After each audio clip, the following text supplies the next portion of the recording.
യിലേക്ക് എല്ലാവർക്കും സ്വാഗതം. ആദ്യമായിട്ടാണ് നിങ്ങൾ എൻ്റെ ചാനൽ കാണുന്നതെങ്കിൽ എല്ലാവരും ഒന്ന് സപ്പോർട്ട് ചെയ്യണേ. കഴിഞ്ഞ വീഡിയോ ഞാൻ പറഞ്ഞിരുന്നു ഇൻഫെക്ഷൻ ആയിട്ട് ഇവിടെ കോഴിക്കോട് ആസ്തർ മിംസിൽ വന്നതിനെ കുറിച്ച്. അന്ന് ഞങ്ങൾ ഇക്രയിൽ നിന്നും കഴുത്തിൽ ട്യൂബ് ഇട്ടിട്ടായിരുന്നു വന്നിട്ടുണ്ടായിരുന്നത്. അപ്പോൾ ആ ഒരു ട്യൂബ് മാറ്റാൻ വേണ്ടി വന്ന സമയത്ത് എനിക്ക് വന്നൊരു ബുദ്ധിമുട്ട് എന്താ വെച്ചാൽ, അന്ന് ഞങ്ങൾ ഇട്ട സമയത്ത് അത്യാവശ്യം നല്ലൊരു എമൗണ്ട് നമുക്ക് അവിടെ ഇക്രയിൽ ചിലവായിട്ടുണ്ടായിരുന്നു. ഇവിടെ വന്ന് ആ ഒരു ട്യൂബ് മാറ്റി ഒരു ടെമ്പററി ട്യൂബ്, താൽക്കാലികമായിട്ടുള്ള ട്യൂബ് ഇടുന്ന സമയത്തും അതേ ചിലവുകൾ നമുക്ക് വീണ്ടും വന്നിട്ടുണ്ട്. അതിനൊക്കെ അപ്പുറം എനിക്ക് ഉണ്ടായ ബുദ്ധിമുട്ടെന്ന് വെച്ചാൽ, ഞാൻ പറഞ്ഞിരുന്നു ഡയാലിസിസ് ചെയ്ത സമയത്ത് ഒരുപാട് വേദന ഞാൻ അനുഭവിച്ചിട്ടുണ്ട്. അന്ന് ഷുഗർ കുറയലും അതുപോലെ തലകറക്കവും ഛർദിയായിട്ടാണ് ഞാൻ മുന്നോട്ട് പോയിക്കൊണ്ടിരുന്നത്. അതിൻ്റെ അപ്പുറം ഈ ഒരു ട്യൂബ്, ഫസ്റ്റ് ഇടുന്ന ട്യൂബ് ഈ ഒരു ഭാഗത്താട്ടോ ചെയ്തിട്ടുണ്ടായിരുന്നത്. അന്ന് അവിടെ നമുക്ക് ഹോളൊക്കെ ഇട്ട് ചെയ്ത സമയത്ത് നല്ല ബുദ്ധിമുട്ടായിരുന്നു. അത് മാത്രമല്ല, ആ ഒരു വേദന മാറുന്നതിന് മുൻപാണ് എനിക്ക് ഒരു മാസത്തിനുള്ളിൽ തന്നെയാണ് ഈ ഒരു ഭാഗത്ത് രണ്ടാമത് താൽക്കാലികമായിട്ട് ട്യൂബ് ഇട്ടിട്ടുണ്ടായിരുന്നത്. സത്യം പറഞ്ഞാൽ ഫസ്റ്റ് ഇട്ട ട്യൂബ് എന്ന് പറയുമ്പോൾ അതിലൊരു 6 മാസം വരെ എനിക്ക് ഡയാലിസിസ് ഒക്കെ ചെയ്യാൻ പറ്റണ്ടായിരുന്നു. പക്ഷേ എൻ്റെ നിർഭാഗ്യം കൊണ്ടായിരിക്കാം ഒരു മാസം കഴിഞ്ഞപ്പോഴേക്കും ഈ അണുബാധ വന്നതും അത് മാറ്റേണ്ട ഒരു അവസ്ഥ വന്നതും. എന്തായാലും ഇവിടെ വന്ന് ഞങ്ങൾ രണ്ടാമത് കഴുത്തിൻ്റെ അടുത്ത് തന്നെ നമുക്ക് താൽക്കാലികമായുള്ള ട്യൂബ് മാറ്റി. അങ്ങനെ മാറ്റി കഴിഞ്ഞപ്പോൾ എനിക്കുണ്ടായ ഒരു ബുദ്ധിമുട്ട് എന്താ വെച്ചാൽ, ഇവിടെ വരുന്ന സമയത്ത് നമുക്ക് കഴുത്തൊരിക്കലും ചിരിക്കാൻ കഴിയുന്നില്ല. നമുക്കിവിടെ മൊത്തം ഒരിങ്ങനെ തടഞ്ഞു നിൽക്കും. അതിൻ്റെ കാര്യങ്ങളൊക്കെ വരുന്ന സമയത്ത് കഴുത്ത് ചെരിക്കാൻ ഒട്ടും പറ്റുന്നുണ്ടായിരുന്നില്ല. അത് മാത്രമല്ല, കിടക്കുന്ന സമയത്ത് എനിക്ക് ചെരിഞ്ഞ് കിടക്കാൻ കഴിയില്ല. ഈ ഭാഗത്തേക്ക് എനിക്ക് ചെരിഞ്ഞ് കിടക്കാനേ കഴിയില്ല. അത് വളരെ ബുദ്ധിമുട്ടായിരുന്നു. വേദന ഓൾറെഡി ഉണ്ട്. ആദ്യം ഇവിടെ നിന്ന് മാറ്റുന്നതും അതിൻ്റെ പെട്ടെന്ന് ഇവിടേക്ക് അതൊക്കെ ബുദ്ധിമുട്ടുണ്ട്. പക്ഷെ അതിനപ്പുറം എനിക്ക് ചെരിഞ്ഞ് കിടക്കാൻ പറ്റില്ല, തല ചെരിക്കാൻ പറ്റില്ല. ആ ഒരു ബുദ്ധിമുട്ടുകൾ എന്നെ വല്ലാണ്ട് എനിക്ക് ഇടങ്ങാറായ ഒരു കാര്യമായിരുന്നു കേട്ടോ. ഭയങ്കര വിഷമമായിരുന്നു എനിക്കത്. എന്തായാലും സർജറി കഴിഞ്ഞിട്ടേ നമുക്ക് ഈ കാര്യങ്ങളൊക്കെ ട്യൂബും കാര്യങ്ങളൊക്കെ മാറ്റുള്ളൂ എന്നുള്ള രീതിയിൽ സാറ് പറഞ്ഞപ്പോൾ ഞാൻ ചിന്തിച്ചു, അത്രയും ദിവസം, കാരണം ഒരുപാട് വൈകില്ല, എന്തായാലും ഈ ഒരു ട്യൂബ് മാറ്റി കഴിഞ്ഞാൽ മാക്സിമം പോയാൽ ഒരു മാസം, അതിനുള്ളിൽ തന്നെ നമുക്ക് സർജറിയുടെ ഡേറ്റ് കാണേണ്ടി വരുന്ന സാറ് പറഞ്ഞുകൊണ്ട് തന്നെ ആ ഒരു മാസം ഞാനിത് സഹിക്കണമല്ലോ എന്ന് വിചാരിച്ചിട്ട് എനിക്ക് വളരെ വിഷമമായിരുന്നു. ശാരീരികമായ ബുദ്ധിമുട്ടുകൾ പോട്ടെ, അതിനൊക്കെ അപ്പുറം എനിക്ക് വന്നൊരു ബുദ്ധിമുട്ട് മാനസികമായിട്ടാണ്. അതെന്താണെന്നറിയോ?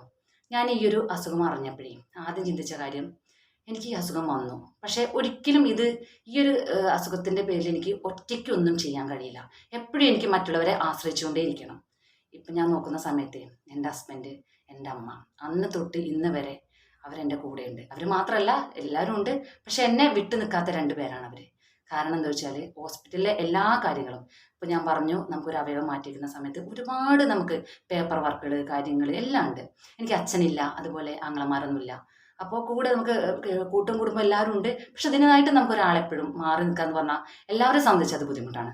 അപ്പോൾ എൻ്റെ ഹസ്ബൻഡിനെ സംബന്ധിച്ച് ആൾ ജോലിയിൽ നിന്ന് ലീവ് എടുത്തിട്ടാണ് ഈ കാര്യങ്ങളെല്ലാം ചെയ്യുന്നത്.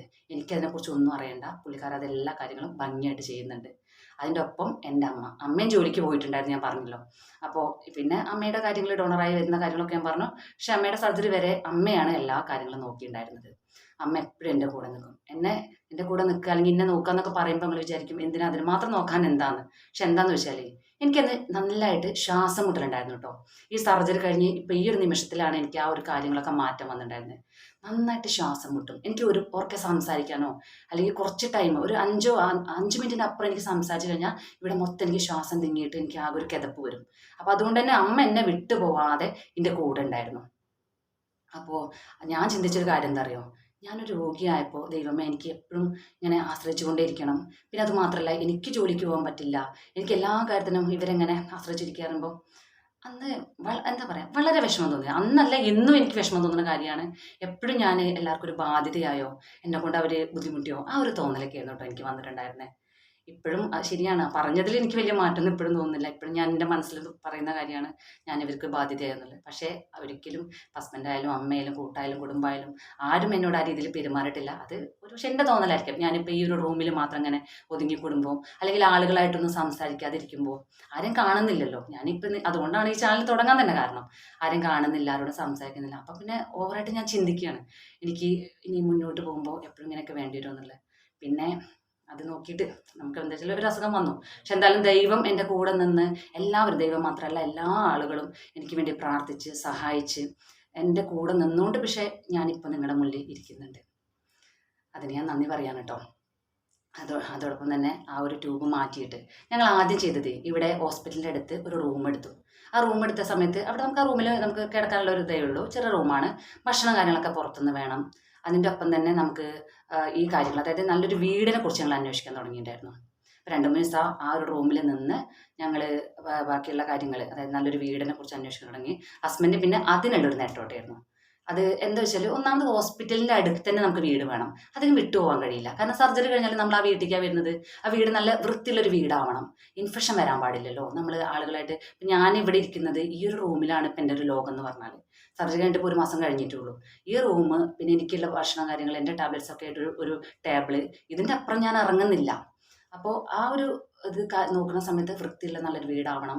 പിന്നെ അത്യാവശ്യം നമുക്ക് ഹോസ്പിറ്റലിൻ്റെ അടുത്താവണം. പിന്നെ നമുക്ക് ചെക്കപ്പും കാര്യങ്ങളൊക്കെ ഉള്ളതുകൊണ്ട് തന്നെ ദൂരത്ത് പോകാൻ കഴിയില്ല. അപ്പം അങ്ങനെയൊക്കെ നോക്കിയിട്ടുള്ള വീടല്ലേ കണ്ടുപിടിക്കാൻ കഴിയുള്ളൂ. അപ്പം അങ്ങനെ ഒരു ഹസ്ബൻഡ് എന്ത് ചെയ്തു, ഒരു 5-6 വീടുകളൊക്കെ പോയി നോക്കി അടുത്ത്. പിന്നെ കോഴിക്കോടാകുമ്പോൾ നിങ്ങൾക്കറിയാം, കോഴിക്കോടാകുമ്പോൾ അത്യാവശ്യം സിറ്റി അല്ലേ. ഇവിടെ എന്ന് പറഞ്ഞാലേ നോർമലി നമ്മൾ നിൽക്കുന്ന സമയത്ത് സാധാരണ നമ്മൾ ഒരു വർഷത്തേക്കോ അല്ലെങ്കിൽ 2 വർഷത്തേക്കോ നിൽക്കുന്ന സമയത്ത് അവർ വാടകയൊക്കെ കുറച്ച് കൊടുക്കാറുണ്ട്.